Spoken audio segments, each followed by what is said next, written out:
Hi, this is Kim Chamley of Tennis Reach. This is part 7 of the Federer Forehand series, and this is called The Way of the Bow. And just like our bodies can be described as a whip or a whip-like structure, our bodies can also be described as a bow or a bow-like structure. And the tension and elastic energy that is in the bow, we can recreate in our body if we implement it correctly.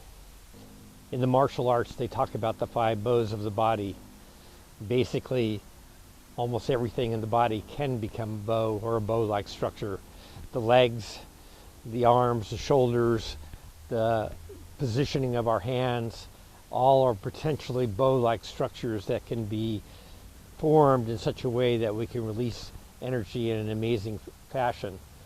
So we're not going to have time to go into the martial arts version of this, but we'll go into the tennis version of the way of the bow. So before we get too deep into this, let me just show you my archery bow. This is called a recurve bow, as opposed to a long bow that has one long bow in it. This has another bow at the top and at the bottom, a recurve. So this extra bend, this extra curve in the bow provides greater strength and stability to this bow, making it more difficult to pull the string back, but building up greater elastic energy to be released into the speed of the arrow. So the recurve bow is something that hunters and people who want to release arrows in a very rapid fashion tend to use. One more example of the bow and the release of energy, and this is something my mentor Doug King used to do all the time, is that the hand, as I said, all structures in the body can be bows. So the hand and fingers can be a bow, and we can pull the string of the bow back, and at a certain moment we release that tension, that elastic stored up energy, and these fingers, without me doing anything, are traveling 70, 80 miles an hour perhaps. And I haven't really done anything except the effort in pulling them back and compressing the string. So this is a good example of how the body can produce effortless energy, but there has to be effort put into creating the structure, and then there's the process of letting it go. So once again, how do you as the audience out there know that this whip and bow-like energy that I'm talking about really exists, that it's a real thing? Well, again, if we look across other sports, we can see the same phenomena going on. Here we see Clayton Kershaw, who is arguably the best pitcher in baseball over the last 5 years. And you can see the tremendous bow-like structures that he has built in his pitching form with his legs and across his chest, storing up tremendous energy so that he can throw a baseball 95 miles an hour 100 times during the course of a baseball game.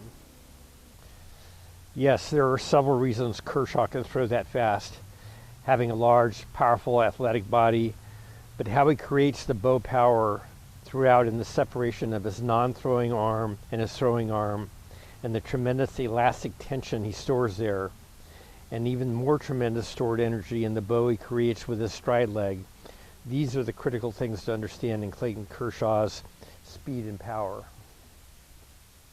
You can see even more bow power in our oldest Chapman, who's now pitching for the New York Yankees, who holds the world record for the fastest baseball pitch at 105 miles an hour. So you still may be asking yourself, how does this relate to tennis? Well, in this next slide, you see a picture of Sam Groth, the Australian player, who holds the world record for the fastest serve at 163 miles an hour.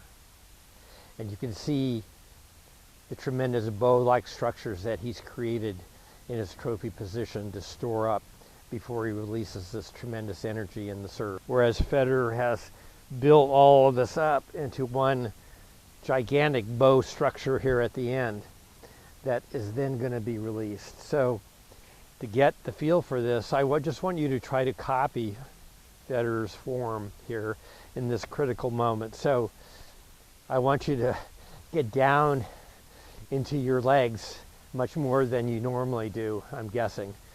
Really bend those knees. Feel a hinge at the hips where you can move forward a little. So we're going to tilt out a little bit more. We'll get into this later in more detail. But I want you to get down into your knees. I want you to bend at the hip joint. And I want you to try to create this form here and feel the stretch of the tension in the forearm, the stretch here.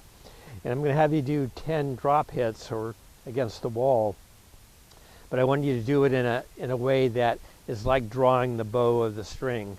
So we already have a buildup of good bow-like tension throughout our bodies here. But in order to get even more, I want you to initiate this swing with a forward movement of your legs and hips into the ball and holding the hitting side back as long as possible.